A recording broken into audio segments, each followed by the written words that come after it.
الحمد لله وكفى وسلام على عباده الذين اصطفى أما بعد فأعوذ بالله من الشيطان الرجيم بسم الله الرحمن الرحيم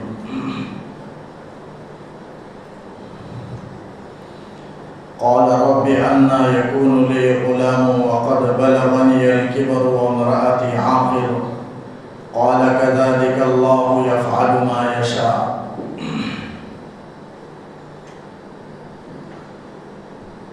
سورہ آل عمران کے چوتھے رکوع کی آخری آیات ہیں.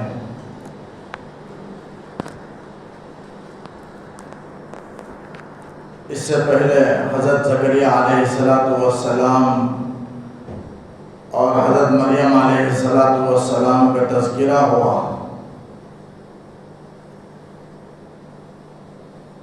کل ایک صاحب نے مجھ سے سوال کیا کہ زکریا علیہ السلام نے دعا مانگی، ان کی دعا بڑھاپے میں اللہ نے قبول کی اور اولاد سے نوازا، تو یہ کام آج کیوں نہیں ہو سکتا ہے؟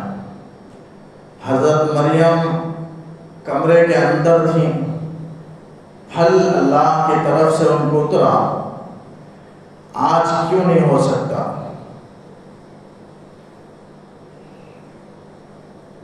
آج بھی ہو سکتا ہے، لیکن وہ ایمان، وہ محبت، وہ جذبہ، وہ عبادت پیدا کرنے کی ضرورت ہے، اور وہ عبادتیں ہم سے ہو ہی نہیں سکتا، اس لیے کہ اللہ تعالیٰ نے ان مقدس شخصیات، مقدس خاندان کے تھے، انبیاء کے خاندان کے تھے، مقدس نفوس تھے، ان کے اندر وہ جذبہ، وہ اطاعت کا، عبادت کا، وہ محبت کا اللہ نے وہ پیمانے پر رکھا تھا، جس کی وجہ سے حضرت مریم علیہ السلام عبادت کرتے کرتے اس درجے کو پہنچ گئی کہ خدا کی طرف سے پھل اترنے لگا. انہوں نے اپنی طرف سے نہیں مانگے اللہ سے، لیکن کرامت کا، وہ عبادت کا، اطاعت کا، کہ اس درجے میں وہ حضرت مریم پہنچ گئی کہ خدا کی طرف سے ان کو رزق اترتا تھا. اگر آج بھی ہماری عبادتیں اگر ویسی ہوں تو ہمارے ساتھ بھی ہو سکتا ہے، لیکن ہماری عبادتیں ناقص ہیں، دنیاوی خیالات ہماری عبادتوں کے اندر لگے ہوئے ہیں. ہرگز ہم اس درجے کو اگر پہنچ گیا کوئی تو اس کے ساتھ بھی ہو سکتا ہے. جیسے حضرت ابراہیم علیہ السلام کو آگ میں ڈالا گیا تو آگ نے بچا لی. صحابہ کے زمانے میں ابو مسلم خولانی کو بھی آگ میں ڈالا گیا. اسود عنسی نے جو جھوٹے نبوت کا دعویٰ کیا اسے نبی نہیں مانے. ابو مسلم خولانی جس کی وجہ سے تابعی کو اٹھا کر کے آگ میں ڈال دیا، لیکن آگ ان کو اثر نہیں کی. کیوں؟ وہ کامل یقین ان کے اندر تھا جس کی وجہ سے آگ اثر نہیں کی. تو آج بھی وہ کامل یقین اگر پیدا ہو حضرت ابراہیم جیسا تو آگ بھی اثر نہیں کرے گی. لیکن وہ ایمان، وہ عبادت، وہ اطاعت، وہ جذبہ، وہ محبت اپنے اندر پیدا کرنے کی ضرورت ہے. حضرت قطب الدین کاکی بختیار کاکی رحمۃ اللہ علیہ کے بارے میں، ان کے والدہ بڑی فرما بردار، اللہ اطاعت گزار تھی، اطاعت شعار تھی اللہ تعالیٰ کی، وہ بڑی فرما بردار عبادت گزار بندی تھی. کوئی بھی بچہ پیدا ہو کر بڑا ہوتا ہے اور اس کے روشن کارنامے ہوتے ہیں تو اس کے پیچھے ان کے والدین کا ہاتھ ہوتا ہے. والدین کی اطاعت شعاری ہوتی ہے، ان کی تعلیم و تربیت ہوتی ہے، پیچھے ان کا ماں کا ہاتھ ہوتا ہے. ماں اگر نیک ہو تو پھر اولاد میں اولیاء پیدا ہوں گے. حضرت قطب الدین بختیار کاکی رحمۃ اللہ علیہ بہت بڑے اولیاء، ولیوں میں سے ان کا شمار ہوتا ہے، اعلیٰ درجے کے ولیوں میں، لیکن ان کے پیچھے ان کی ماں کا ہاتھ ہے. تمام کے روشن کارنامے، جتنے مقدس شخصیات تھے ان کے بڑے بڑے کارنامے، روشن کارنامے اگر دیکھیں تو ان کے پیچھے، سب روشن کارناموں کے پیچھے ان کی ماؤں کی تعلیم و تربیت ہے. حضرات حسنین ہیں، حضرت امام حسین اور حسن، وہ اعلیٰ درجے پر فائز ہوئے، وہ ایمان و یقین کے، تو کس بنیاد پر؟ ان کے پیچھے حضرت فاطمہ کی تعلیم و تربیت اور ان کا ہاتھ ہے۔ حضرت مریم علیہ السلام اتنی عبادت گزار بنی تو ان کے پیچھے ان کی عبادت گزار والدہ حنا، ان کی تعلیم و تربیت ان کے پیچھے ہے۔ تو حضرت قطب الدین کاکی بختیار عبد ان کے والدین نے سوچا، والدہ نے سوچا کہ اس بچے کو نیک بنانا ہے۔ چنانچہ انہوں نے کیا کیا، بچہ چھوٹی عمر کا تھا، ایک مرتبہ بھوک کی وجہ سے کچھ کھانے کو مانگنے لگا، تو والدہ نے کہا کہ بیٹا مانگنا اللہ سے ہے، کسی سے نہیں مانگنا، اللہ سے مانگو، اللہ ہی سب کچھ ہمیں کھلانے والا، پلانے والا، دینے والا ہے۔ تو بچپن ہی سے انہوں والدہ نے مشق کرائی کہ توکل اور مانگنا سب اللہ کے ساتھ ہے، اللہ ہی سے مانگنا ہے۔ چنانچہ بچہ، والدہ نے حکم دیا کہ 2 رکعت نماز پڑھو۔ بچہ اسکول سے آتا، قطب الدین کاکی بختیار کاکی رحمۃ اللہ علیہ اسکول سے آتے اور آ کر بھوک کی شکایت کرتے تو ماں کہتی 2 رکعت نماز پڑھ کے دعا کرو۔ چنانچہ حضرت کو مصلی بچھاتے، 2 رکعت نماز پڑھتے، ماں جا کر مصلی کے نیچے یا کہیں الماری میں 2 روٹی یا کچھ کھانے کی چیزیں چھپا دیتی تھی۔ نماز کے بعد جاتے وہ دیکھتے تو بچے کو کہتے تلاش کرو، چنانچہ تلاش کرنے کا کچھ کھانے کی چیز مل جاتی، اٹھا کر کے کھا لیتے۔ ایسا ہی سلسلہ چلتا رہا، ماں سے نہیں مانگتے، اس کے بعد سلسلہ ختم ہو گیا، 2 رکعت نماز پڑھتے، اللہ سے مانگتے، یہی سلسلہ۔ ایک مرتبہ کسی تقریب میں ان کی والدہ گئی ہوئی تھی اور ادھر بچہ اسکول سے آیا، آنے کے بعد گھر لاک ہے، آیا اپنے حسب معمول کسی وجہ سے کسی طرح وہ کھولا، اندر داخل ہوا اور ماں روٹی رکھنا بھول گئی، پریشان ہو گئی، تقریب میں گئی ہوئی تھی، بھول گئی تھی، آج بچے کا ایمان بگڑ جائے۔ ہر دن حسب معمول بچہ آیا، 2 رکعت نماز پہ اللہ سے دعا کیا تو وہاں کھانا رکھا ہوا تھا، کھا لیا۔ والدہ ادھر کھانے کے بعد دوڑتے ہوئے آئی کہ آج کیا معاملہ ہوا ہوگا، آ کر کے بچے سے پوچھا کھانا کھا لیا؟ تو بچے نے کہا ہاں، لیکن آج کا کھانا اتنا مزیدار تھا کہ اس سے پہلے کبھی اتنا مزیدار نہیں تھا، یعنی اللہ کی طرف سے اس کا انتظام کیا گیا۔ تو یہ اللہ تعالیٰ سے لینے کا طریقہ ان کے والدہ نے سکھایا۔ تو آج بھی وہ ہو سکتا ہے، لیکن کامل یقین و توکل کی ضرورت ہے۔ تو والدین اگر نیک و فرما بردار ہو جائیں تو اولاد میں اولیاء پیدا ہوں گے۔ لہذا ماؤں کو اپنی اصلاح کی ضرورت ہے، فکر کرنے کی ضرورت ہے۔ اگر عورت کی اصلاح ہو جائے تو اس گھر کا بلکہ پورا خاندان جنت نما بن جائے گا۔ معاشرہ، عورتوں کی وجہ سے گھریلو معاشرہ، گھریلو نظام وہ عورتوں کے ہاتھ میں رہتا ہے۔ اندر اگر ایمان آ جائے تو پھر سب لوگوں میں ایمان آ جائے گا، دین پر عمل کرنا سب لوگوں کے لیے آسان ہو، گھر میں رہنے والوں کے لیے۔ لیکن عورت کے اندر دیندار نہ ہو تو پھر بہرحال عورت اپنی اصلاح کی فکر کرے۔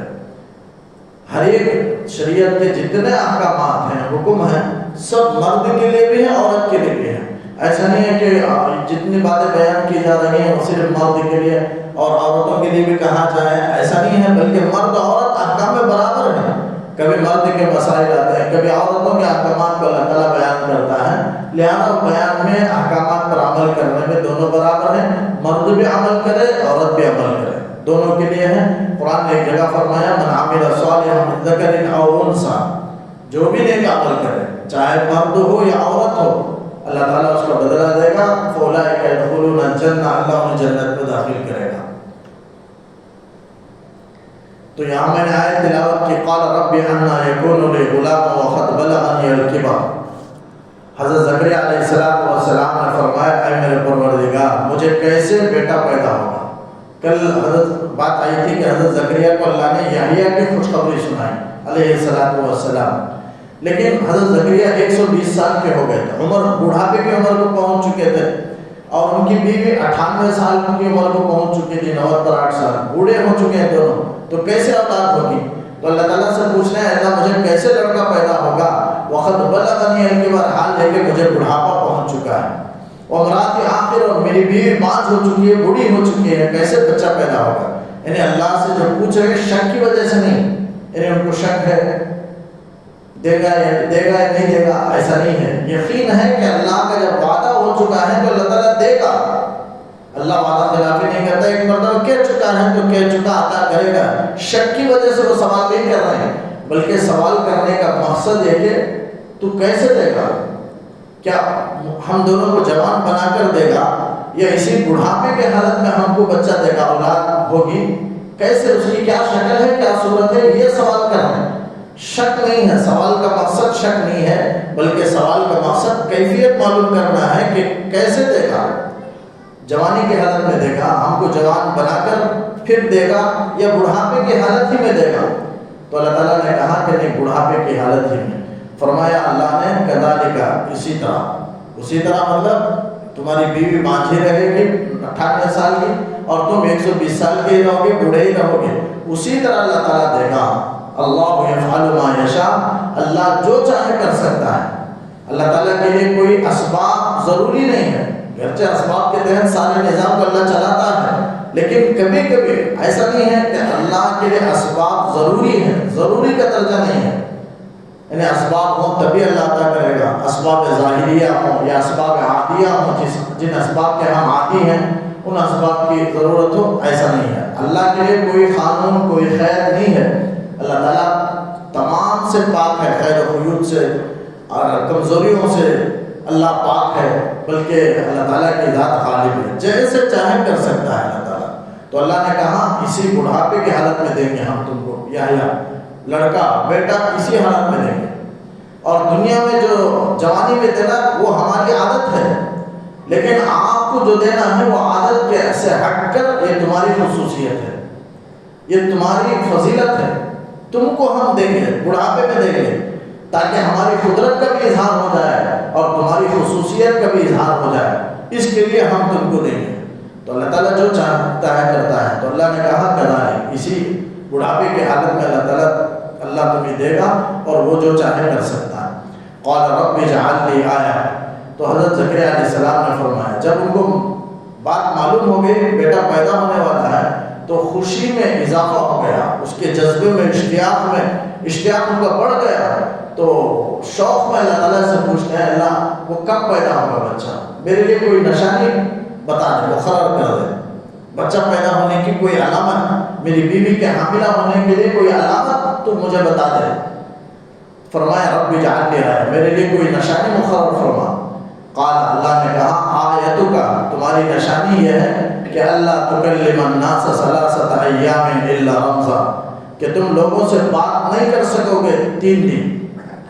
3 دن سے مراد 3 دن 3 راتیں، 3 دن سے مراد رات بھی اس میں داخل ہے، جیسے ہم عرف میں کہتے ہیں 3 دن کے بعد آؤں گا، تو مطلب ہے کہ صرف رات میں آ کر چلے جاؤں گا، دن میں 3 دن کے بعد آؤں گا، ایسا نہیں ہے۔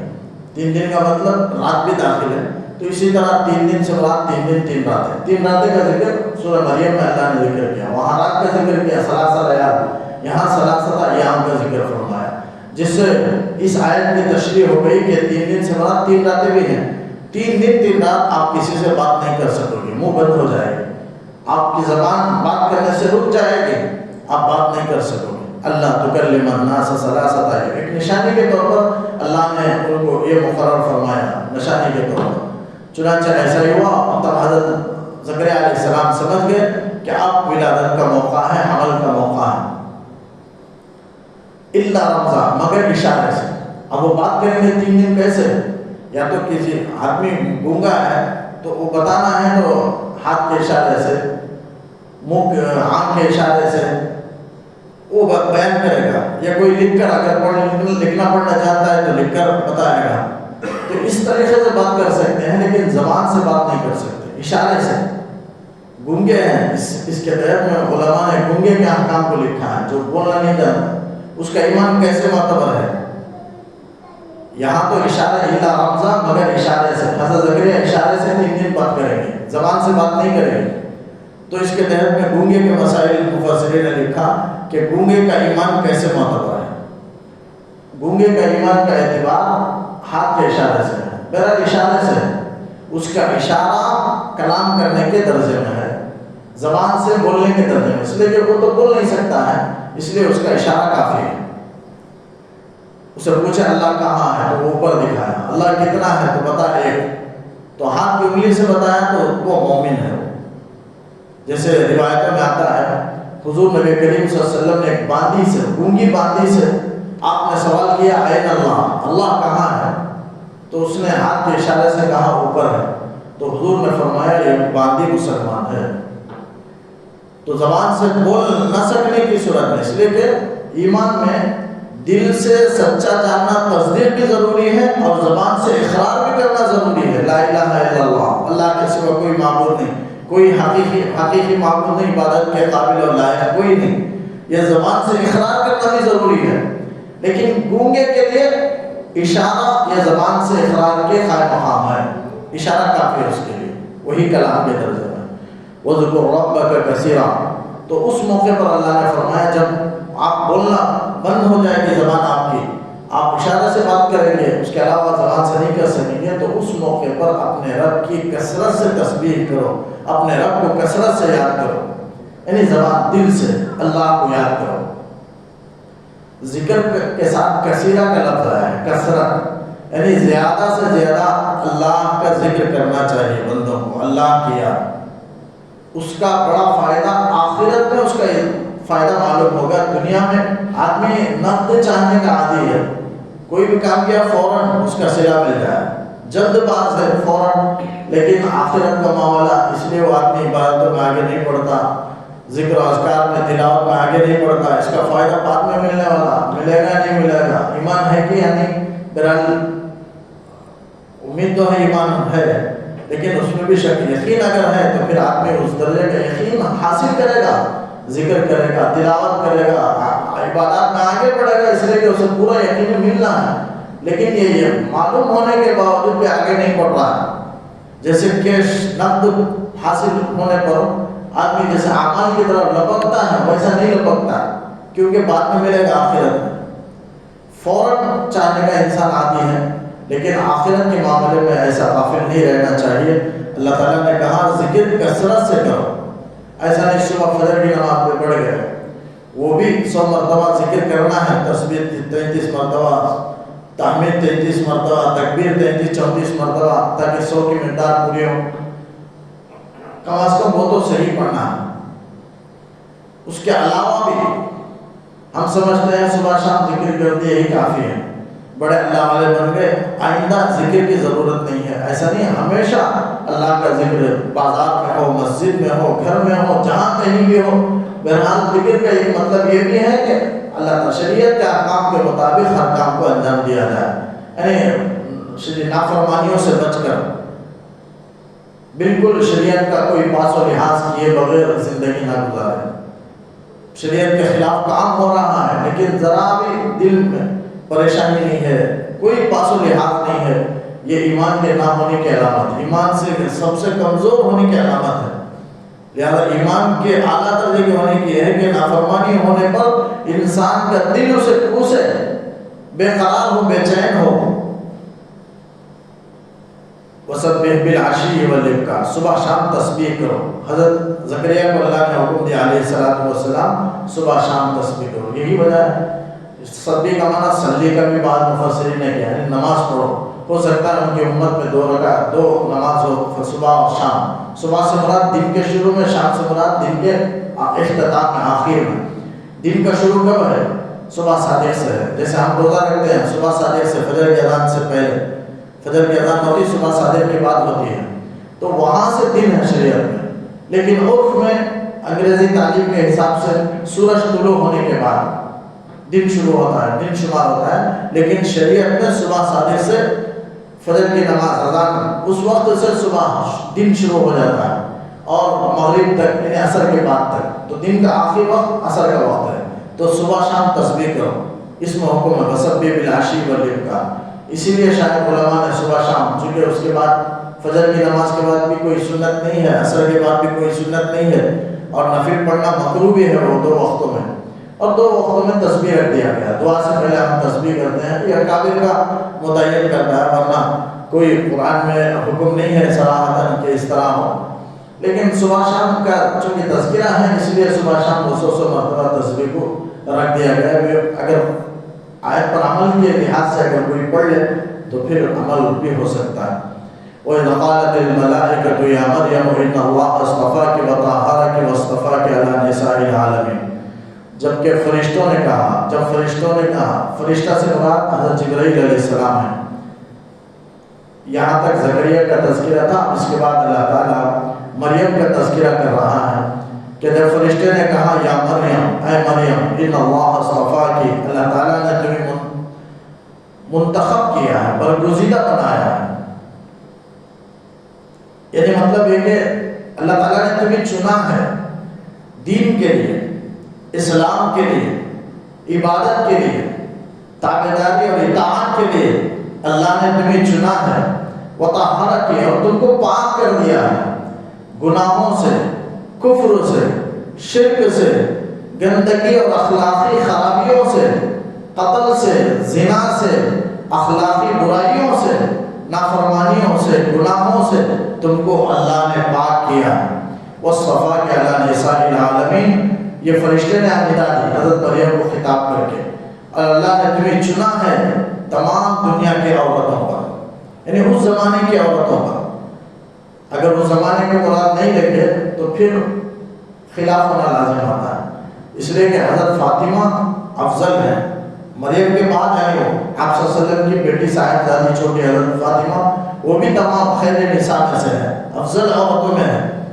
اگر یہ مانا جائے تو پھر خلاف ہو جائے گا. اس لیے مفسرین نے لکھا ہے مریم کے زمانے کی تمام دنیا کی عورتوں پر اللہ نے مریم کو فضیلت عطا فرمائی تھی، ورنہ اس کے بعد حضرت خدیجہ ہیں، حضرت فاطمہ ہیں، یہ سب افضل ہیں، اور آسیہ بھی ہیں. تو یہ چار عورتیں، مریم، آسیہ، خدیجہ اور فاطمہ، یہ چار عورتوں کو خیر نساء کہا گیا. تمام دنیا کی عورتوں میں سب سے بہترین افضل عورت یہ چار حدیث میں آپ صلی اللہ علیہ وسلم نے تذکرہ فرمایا. یا مریم اقنتی، تو فرشتے نے کہا اے مریم اقنتی لربکی، اللہ نے تجھے پاک کیا، اتنا فضیلت دی ہے، اس کے شکریہ میں تو اپنے رب کی عبادت کرتی رہا، وسجدی، اور سجدہ کرتی رہا، ورکعی مع الراکعین، رکوع کرنے والوں کے ساتھ رکوع کرتی رہا، یعنی خوب عبادت کرتی رہا.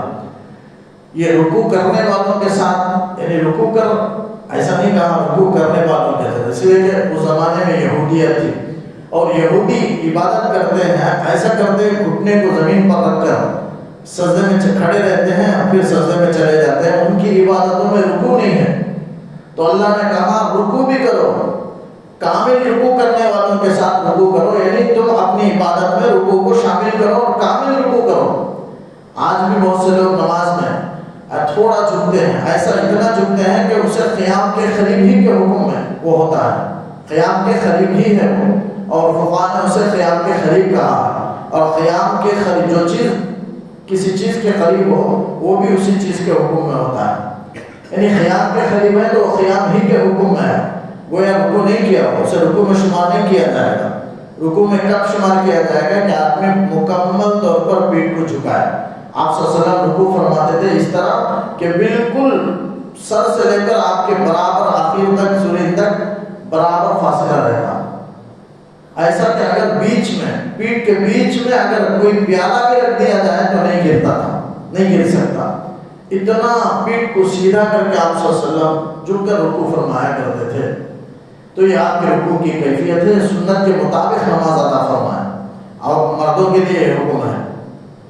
بہرحال اس طرح عورتیں تو چمٹ کر جھکیں گی، چمٹ کر سجدہ کرے گی، اس کے لیے وہ طریقہ افضل ہے. لیکن مردوں کے لیے ہے کہ وہ ہاتھوں کو کھول کر کے اور جھک کر کے پیٹھ کو سیدھے کر کے رکوع کرے. یہ سنت ہے. سنت کے مطابق اگر آدمی نماز کو ادا کرے تو اس عمل کے اندر وزن پیدا ہو جاتا ہے. کوئی بھی عمل ہو جس میں سنت ہو وہ عمل بہت وزنی ہو جاتا ہے، اور جس عمل کا وزن بڑھ کر ہو قیامت میں وہ کامیاب ہے. قرآن نے کہا فمن ثقلت موازینہ فاولئک هم المفلحون. تو لہذا سنتوں کے مطابق ہر عمل کو انجام دینے کی فکر کرے اور کوشش کرے اور سیکھے، تعلیم حاصل کرے. وہ سیکھنے کی چیز ہے، آدمی غفلت میں نہ رہے، نہ شرمائے. سیکھنے کے لیے کوئی عمر کی کوئی قید نہیں ہوتی ہے، لہذا سیکھے، معلوم کرے. ذالک من انباء الغیب نوحیہ الیک. اللہ تعالیٰ نے کہا کہ غیب کے خبروں میں سے ہیں اے نبی جس کو ہم آپ کی طرف وحی کر رہے ہیں، یعنی وحی کے ذریعے سے بتا رہے ہیں.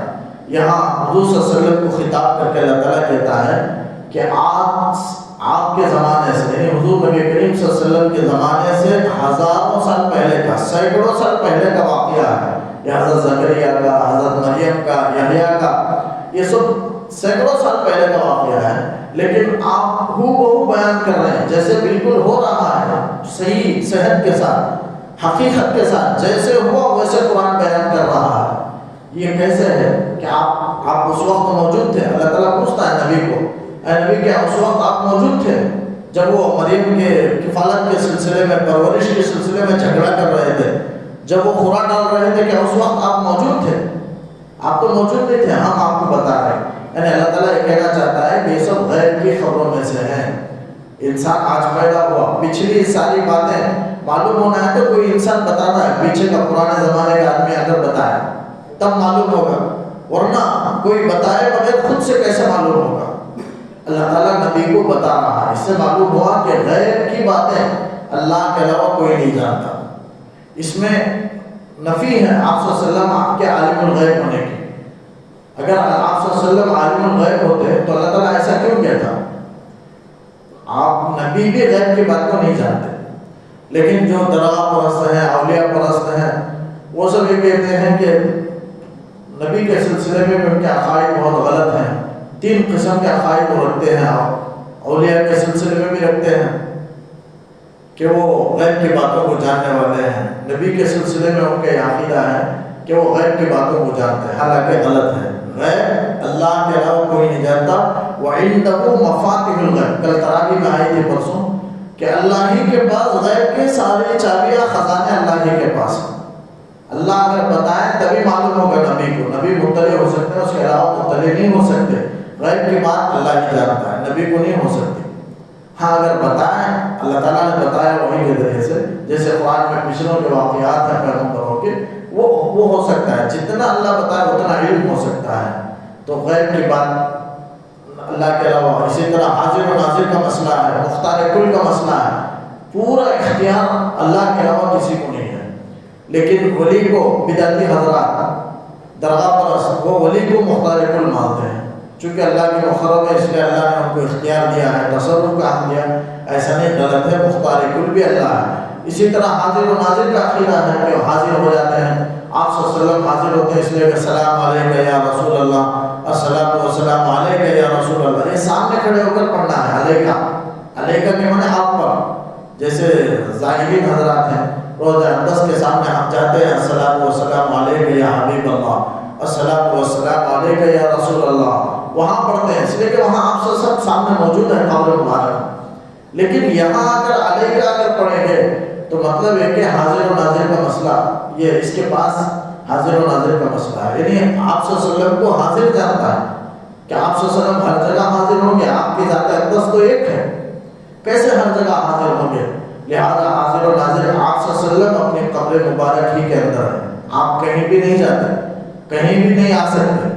ہاں کوئی درود پڑھتا ہے تو فرشتہ پہنچاتا ہے جا کر کے درود، فلاں کی طرف سے فلاں نے آپ کو درود کا ہدیہ اور تحفہ نذرانہ آپ کو پیش کیا ہے، آپ کے دربار اقدس میں وہ درود کا نذرانہ پیش کیا جاتا ہے، فرشتہ پیش کرتا ہے۔ آپ صلی اللہ علیہ وسلم ہر جگہ حاضر و ناظر کا یہ مسئلہ بھی غلط ہے۔ تو مختار کل ہو، غیب کی باتیں ہوں، حاضر و ناظر، یہ اللہ کے کامل صفات میں سے، اللہ ہر جگہ حاضر و ناظر ہے، اللہ ہر جگہ اس کا علم ہے، کوئی چیز اس سے چھپی ہوئی نہیں ہے۔ یہ حاضر و ناظر کا مسئلہ بھی اللہ کے ساتھ خاص ہے کہ اللہ ہر جگہ حاضر ہے، ہر ایک کو ہر جگہ دیکھ رہا ہے۔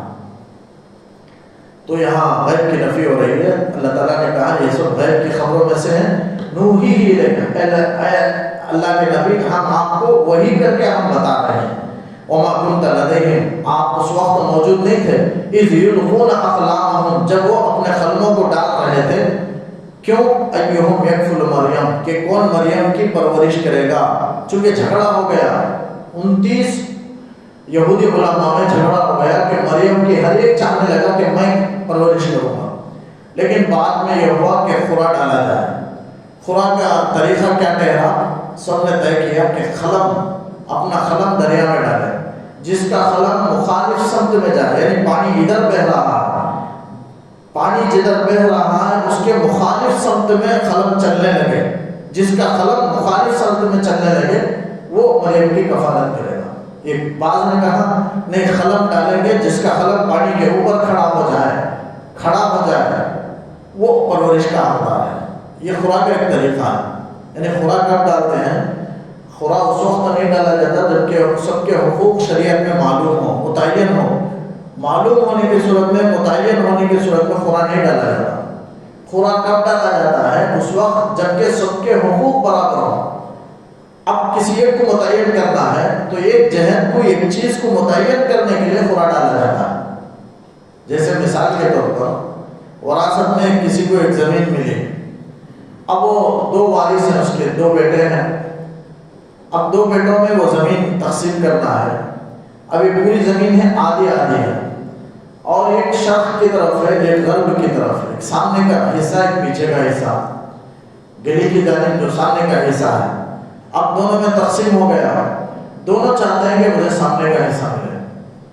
حقوق تو برابر ہیں، حقوق متعین ہیں، اس میں خوراک نہیں. مثلا یہ نہیں ڈالا جائے گا، دونوں کی زمین ہے، اب خوراک میں نام ڈالیں گے، جس کا نام ہے پوری زمین اس کی، اب دوسرے کو زمین نہیں ملے گا. یہ ناجائز ہے، یہ جوا میں داخل ہو جائے گا. اب خوراک نہیں ڈالا جائے گا، اس لیے کہ عددہ متعین ہے اور ہر ایک کو حصہ ملے گا اور عددہ ملے گا.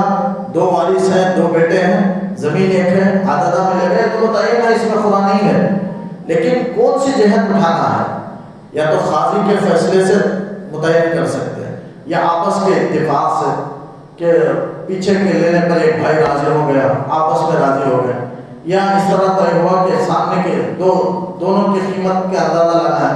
اگر دونوں کی قیمت سے جو سامنے کا حصہ جتنی قیمت بڑھ کر ہے اتنی قیمت میں آدھا کر کے آدھا حصہ اسے پیچھے کے والے بھائی کو دے دیا جائے. اس طرح آپس کے اتفاق سے اگر طے ہو جائے تو ہو سکتا ہے. یا قاضی فیصلہ کرے تو بھی ہوگا.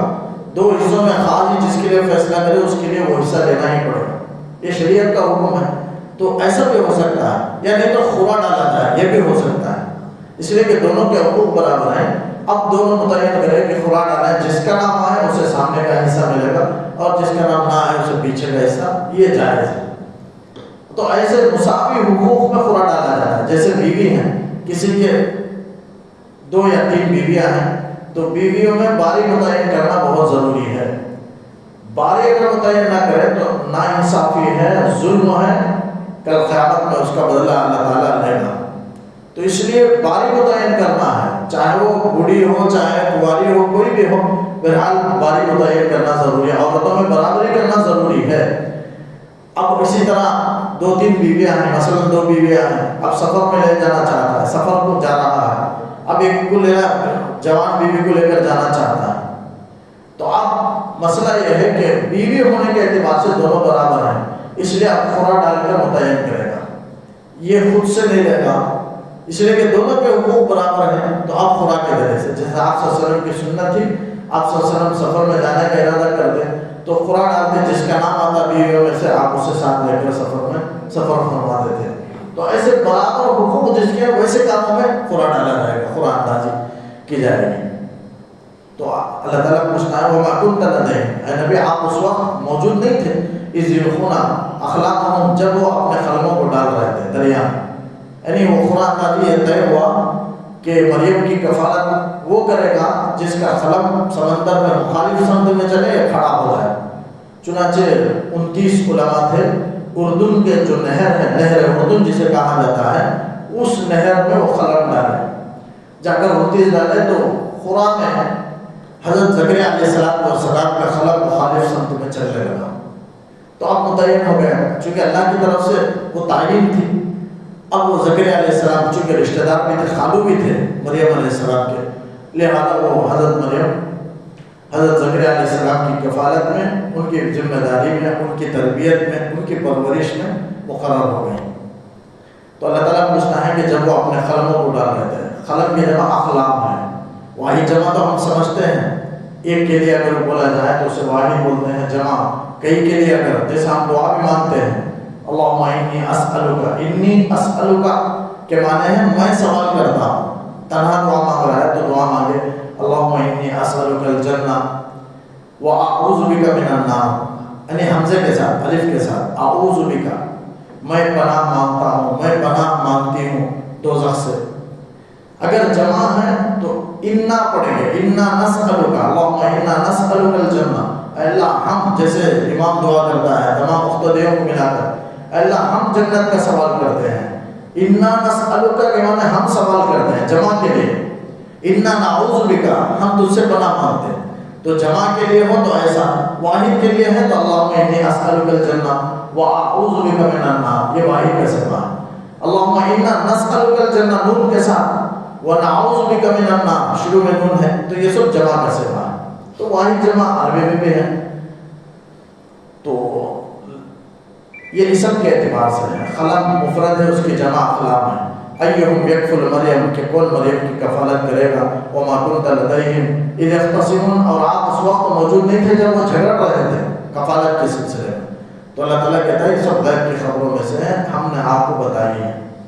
اذ قالت الملائکۃ یا مریم ان اللہ یبشرک بکلمۃ منہ، جبکہ فرشتے نے کہا، یعنی حضرت جبرائیل نے کہا، یا مریم اے مریم ان اللہ یبشرک، بلا شبہ اللہ تعالیٰ بے شک تمہیں خوشخبری دے رہا ہے ایک کلمے کی، یعنی عیسیٰ علیہ السلام کی خوشخبری کی بشارت مریم کو فرشتے نے دی۔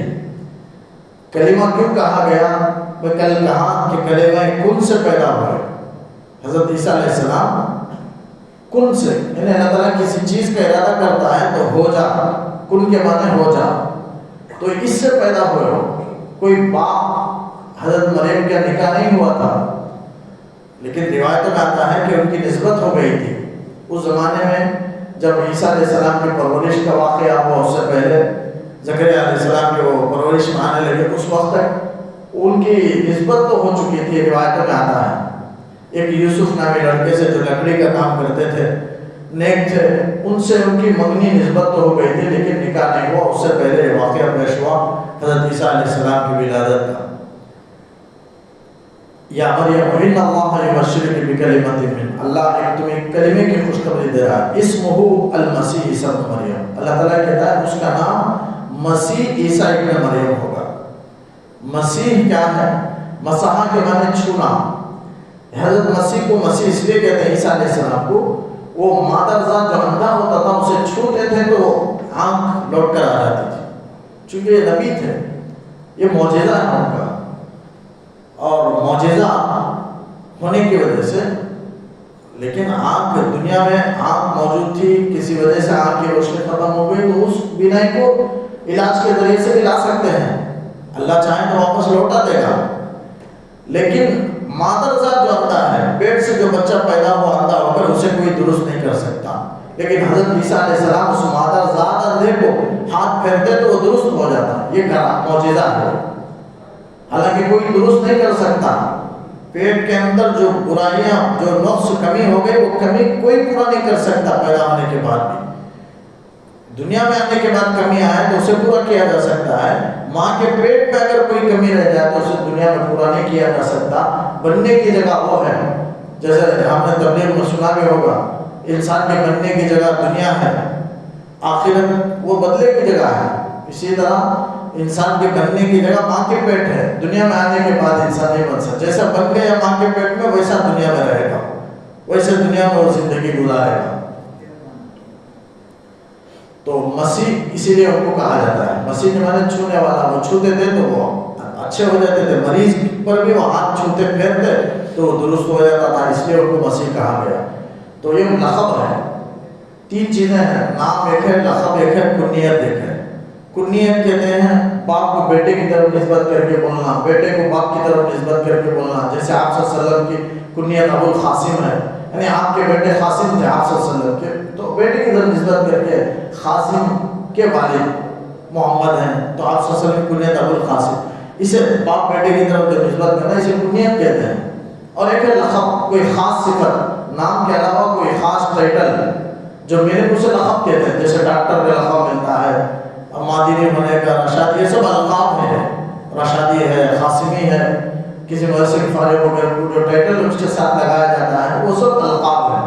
تو ان کا لقب مسیح ہے اور نام عیسیٰ ہے، المسیح یہ لقب ہے، عیسیٰ ابن مریم یہ ان کا نام ہے۔ حضرت عیسیٰ علیہ السلام، عیسیٰ ابن مریم کا معنی عیسیٰ جو مریم کے بیٹے ہیں.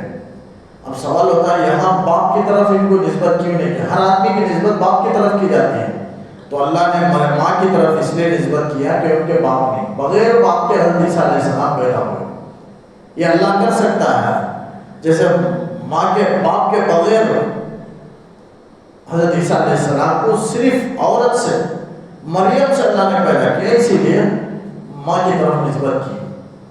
اب ماں کی طرف ہم اپنے کاموں میں باپ کی طرف ہی نسبت کریں، اس لیے کہ ہمارے باپ موجود ہیں.